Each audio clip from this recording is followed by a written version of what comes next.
La cinquième et dernière séance du colloque international sur la palette marocaine de Jeanne de la Croix de 1832 à 1863, tenue à Rabat et présidée par Madame Christine Peltre, professeure des universités et présidente du comité d'histoire de l'art, s'est penchée sur le séjour marocain de Jeanne de la Croix et son influence sur ses écrits et ses peintures. À cette occasion, plusieurs conférenciers sont intervenus, dont notamment Jaubert Barthélemy, professeur d'histoire de l'art contemporain, Thierry Lauger, maître de conférences en histoire de l'art contemporain à l'université Paris-Sorbonne, et Xavier Salmon, conservateur général et directeur du département des arts graphiques du musée du Louvre.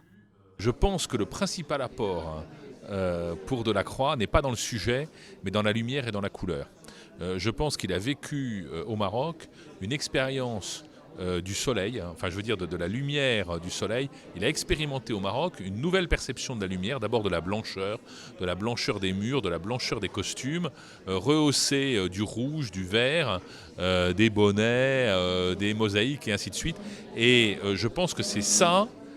qui est le principal apport. On voit très bien qu'avant le voyage au Maroc, le traitement de la couleur chez Delacroix est un traitement magnifique, mais un peu artificiel par rapport à la réalité, alors qu'après 1832, la couleur devient beaucoup plus vraie chez lui et le traitement de la lumière et de la couleur sont, je dirais, plus réalistes. Nous préparons une exposition qui sera portée par ma collègue Claire Bessède du musée Delacroix au musée Mohamed VI, qui aura lieu au printemps prochain et qui reviendra sur le voyage de Delacroix au Maroc. L'idée, c'est de montrer la rencontre du Maroc et de Delacroix,